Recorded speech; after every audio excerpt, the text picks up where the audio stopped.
யாராவது உங்களை பார்த்து, வாவ் நீ வாழறப்பா, உனக்கு என்ன லைஃப்பில் எல்லாம் செமையாக அமைஞ்சிருக்கு, ஜாலியாக எந்த கவலையும் இல்லாமல் இருக்க, you must have never struggled and you must never have gone through anything difficult அப்படின்னு அஸ்யூம் பண்ணியிருக்காங்களா?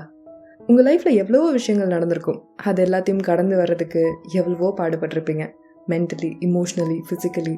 ஆனால் உங்கள் ஹீல்டு வேர்ஷனை பார்த்து யாராவது உனக்கு என்ன எல்லாம் ஈஸியாக கிடச்சிருச்சு, நல்ல லைஃப் அமைஞ்சிருக்கு, ஜாலியாக பாசிட்டிவாக இருக்கு அப்படின்னு அஸ்யூம் பண்ணியிருக்காங்களா? அப்போது உங்களுக்கானது தான் இந்த எபிசோட். வணக்கம், நீங்கள் கேட்டுட்டு இருக்கிறது திஸ் லைஃப் டிக்கெட் பாட்காஸ்ட். நான் உங்கள் விபி. குழந்தையிலேருந்து நம்ம வளர்ந்த என்வாயன்மெண்ட், அதுலேருந்து க்ளோஸ் சர்க்கிள் ஆஃப் பீப்புள், அது பேரண்ட்ஸ், ரிலேட்டிவ்ஸ் ஆர் கேர் கிவர்ஸாக இருந்திருக்கலாம், ஆர் ஈவன் வளரும்போது ஃப்ரெண்ட்ஸ், டீச்சர்ஸ் அண்ட் சொசைட்டியில் நம்ம ஃபேஸ் பண்ணும் மனிதர்கள், இதில் எல்லா ஃபேக்டர்ஸும் நீங்கள் இப்போ எப்படி இருக்கீங்கன்றதை ரொம்பவே இன்ஃப்ளூயன்ஸ் பண்ணியிருக்கோம். சிலருக்கு வளரும்போது அவங்க வளர்ந்த என்வாயன்மெண்ட் சேஃபாக இருந்திருக்காது, ப்ரொவைடிங் இருந்திருக்காது, சில இடத்துல நல்ல சாப்பாடு கிடச்சிருக்காது, பணம் பற்றாக்குறை இருந்துகிட்டே இருந்திருக்கும், சேஃபான வீடோ சுற்றமோ இருந்திருக்காது. ஆனாலும் க்ளோஸ் சர்க்கிள் ஆஃப் பீப்புளோட கேர் அண்ட் லவ்னால அந்த ஸ்ட்ரகிள்ஸை எப்படியோ கடந்து வந்திருப்பீங்க. சிலருக்கு என்வாயன்மெண்ட்லாம் ப்ரொவைடிங்காக சேஃபாக இருந்திருக்கும். ஆனால் இந்த க்ளோஸ் சர்க்கிள் ஆஃப் பீப்புள் இருக்காங்கல்ல, யாரோட அரவணைப்பும் அன்பும் வேணும்னு நினச்சிங்களோ அவங்களோட அவைலபிலிட்டி இல்லாமல் சண்டையாக இருந்திருக்கும், மனக்கசப்புகள் இருந்திருக்கும், அவங்களோட கேர் அண்ட் லவ் அதை எதிர்பார்த்துருப்பீங்க. ஆனால் you might have grown up with physically or emotionally unavailable close circle. அடுத்து வெளியுலகம். சொசைட்டியை ஃபேஸ் பண்ணும் நிமிஷத்துலேருந்து நிறைய ஒப்பீனியன்ஸ், எக்ஸ்பெக்டேஷன்ஸ், ஸ்டாண்டர்ட்ஸ், ரூல்ஸ். நீ இப்படி தான் இருக்கணும், அப்படி தான் இருக்கணும், நீ அப்படி இருந்ததால தான் உனக்கு இப்படி நடந்துச்சு, இன்னும் கொஞ்சம் வெயிட் குறைக்கலாம், இன்னும் கொஞ்சம் வெயிட் கூட்டலாம், கொஞ்சம் கலர் ஆகலாம், கொஞ்சம் அட்ஜஸ்ட் பண்ணலாம், எங்கள் மானமே உன் டெசிஷனில் தான் இருக்குது, எங்கள் வம்சமே உன் டெசிஷனில் தான் இருக்குது. ஆனால் உன் டெசிஷன் என்னவா இருக்கணுன்றது நீ தீர்மானிக்க முடியாது. இது கூட தெரியாதா? இவ்வளோதான் படிச்சிருக்கியா, இவ்வளோதான் சம்பாத்தியமா, சொந்த வீடு, காரு, லோனு, என்னங்க இது கூட தெரியலையா? எப்படி மரியாதை கிடைக்கும்? கம் ஆன், இது கூட அட்ஜஸ்ட் பண்ண மாட்டியா? எப்படி ஒர்க்கில் சஸ்டெயின் ஆவ? யோசி. நீயே டெசிஷன் எடுப்பா, நாங்கள் அதில் தலையிட மாட்டோம். ஆனால் நாங்கள் எக்ஸ்பெக்ட் பண்ண விஷயத்தை தான் நீ உன் டெசிஷனாக எடுத்துருக்கணும்.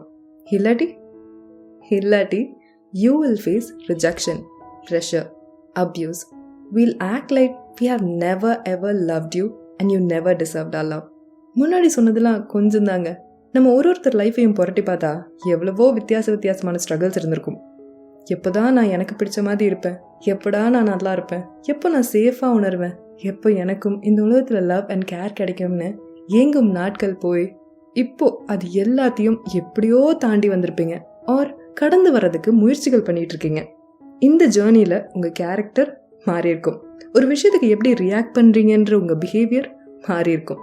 எப்படி பேசணும், எவ்வளோ பேசணும், யார் கூட பழகணும், யார் கூட இருக்கணும், எப்படி இருக்கணும்னு டிசைட் பண்ணுறது இப்போ நீங்கள் தான். உங்கள் ஹீலிங் ப்ராசஸ் இருக்கு இல்லையா, அது லீனியராகவே இருந்திருக்காது, அது நம்மளுக்கே தெரியும். இந்த கஷ்டங்கள் எல்லாத்தையும் சரி பண்ணிடலான்னு ட்ரை பண்ணிகிட்டே இருக்கும்போது அதே பேட்டர்னில் மறுபடியும் திடீர்னு ஏதோ ஒரு புது ஸ்ட்ரகிள் வந்து நிற்கும். பட் இந்த வாட்டி அதுக்கு நீங்கள் எப்படி ரெஸ்பாண்ட் பண்ணுறீங்கன்ற உங்கள் பிஹேவியர் மாறி இருக்கும் இல்லையா? சில சிச்சுவேஷனில் சில பீப்புளை பார்க்கும்போதே ஏதோ சரியில்லையே, இது நல்லதில்லை, இது கண்டிப்பாக நமக்கு நல்லதில்லை அப்படின்னு ஸ்டார்டிங்லேயே உங்கள் இன்டென்ஷன் சொல்லும். அப்புறம் என்ன, அந்த ரெட் ஃப்ளாக்ஸ் மாதிரி இருக்கும் சிச்சுவேஷனுக்கும் பீப்புளுக்கும் பாய் சொல்லிட்டு கிளம்பிடுவீங்க. இது எல்லாமே கொஞ்சம் கொஞ்சமாக உங்கள் மென்டல், இமோஷனல், ஃபிசிக்கல் ஹெல்த்தை இம்ப்ரூவ் பண்ணியிருக்கோம் இல்லையா?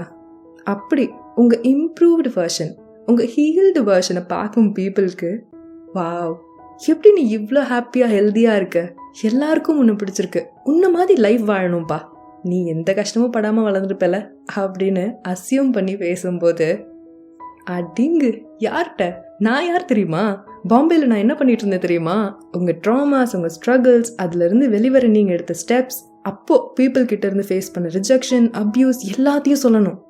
இப்போ நான் இப்படி இருக்கிறதுக்கு நான் எவ்வளோ இழந்திருக்கேன் தெரியுமா, எவ்வளோ கஷ்டப்பட்டிருக்கேன் தெரியுமா, அந்த கஷ்டங்களுக்கெல்லாம் பலனாக தான் நான் இப்போ ஹாப்பியாக இருக்கேன், so I deserve this happiness in life அப்படின்னு ப்ரூவ் பண்ணதான் நம்ம ஃபர்ஸ்ட் பார்ப்போம். பட் ரிலாக்ஸ், கொஞ்சம் பாஸ் பண்ணலாமா?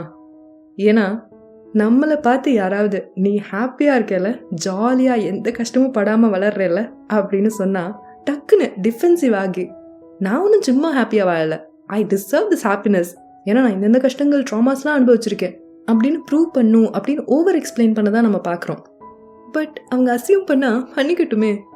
உன்ன மாதிரி லைஃப் இருக்கணும், ஹாப்பியாக லைஃப் வாழணும், ஒரு சுச்சுவேஷனில் எப்படி ரெஸ்பாண்ட் பண்ணுற, இவ்வளோ மெச்சூர்டாக திங்ஸ் ஹேண்டில் பண்ணுற, இவ்வளோ போல்டாக ஸ்ட்ராங்காக இருக்க, எனக்கும் ஒன்று மாதிரி வாழணும்னு அவங்க இப்படி உங்களை பார்த்து கமெண்ட் பண்ணுறாங்கன்னா தெரிஞ்சுக்கோங்க, you have worked so much, you have healed so much that your suffering seems invisible now.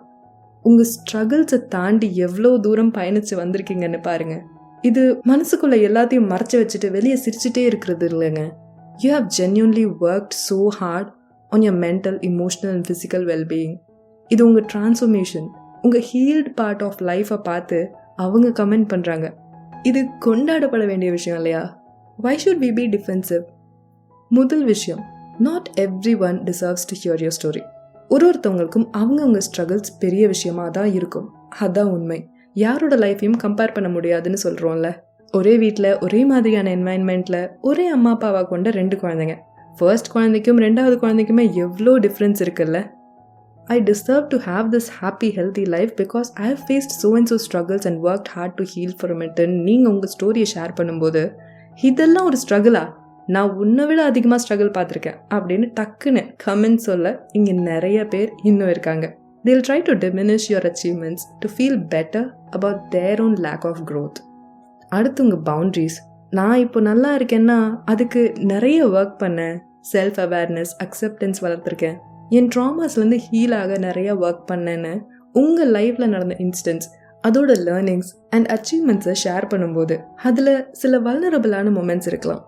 அது உங்களுக்கே எதிராக யூஸ் பண்ணாமல் இருக்க, ஐயோ ஏண்டா இதை ஷேர் பண்ணோன்னு நீங்கள் ரிக்ரெட் பண்ணாமல் இருக்க பவுண்ட்ரிஸ் முக்கியமானதுங்க.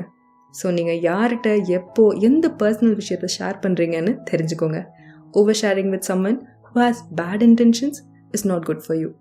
பட் ஜென்யூன்லி உங்கள் வளர்ச்சியை ஆர் நீங்கள் இப்போ வாழும் வாழ்க்கையை பார்த்து இன்ஸ்பயர் ஆகி நானும் உங்களை போல் இருக்கணும்னு, ஹீல் ஆகணும்னு நினைக்கும் பீப்புள், ஹீலிங்ன்ற ப்ராசஸ் ஒருத்தருக்கும் டிஃபர் ஆகும். உங்கள் லைஃப் கூடயே என் லைஃப்பை கம்பேர் பண்ண முடியாது.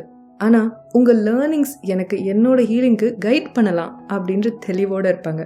ஸோ அது தெரிஞ்சு செட் யுவர் பவுண்ட்ரிஸ். அடுத்த முக்கியமான பாயிண்ட், எம்பத்தி. நம்ம மீட் பண்ணும் ஒரு பர்சனுக்கும் பின்னாடி ஒரு ஹிஸ்ட்ரி ஆஃப் மொமெண்ட்ஸ் இருக்கும். அதில் நம்மளை மாதிரியே எவ்வளவோ ஸ்ட்ரகிள்ஸ் இருந்திருக்கும், எவ்வளவோ ஹாப்பி மொமெண்ட்ஸ் இருந்திருக்கும்.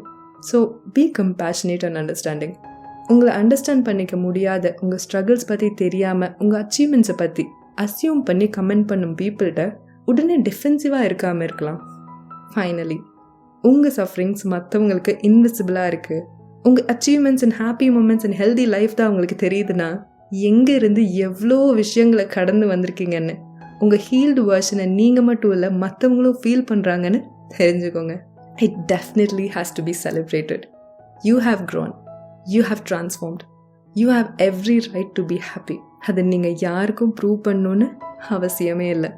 இன்னும் நீங்கள் ஸ்ட்ரகிள்ஸ் ஃபேஸ் பண்ணிட்டு இருந்தாலும் அதை ஹீல் பண்ண ஸ்டெப்ஸ் எடுக்கிறீங்க. இந்த பாட்காஸ்ட்டை நீங்கள் கேட்குறதும் நீங்கள் உங்களை புரிஞ்சுக்கிறதுக்கான ஒரு ஸ்டெப்பாக தான் நான் பார்க்குறேன். Despite your wounds, you show up every day as the best version. அதுக்கு celebrate yourself. இந்த எபிசோட்லேருந்து ஒரு சின்ன நல்ல தாட் உங்களுக்கு கிடச்சிருந்தா celebrate yourself. Okay, next எபிசோடில் பார்க்கலாம். பாய்.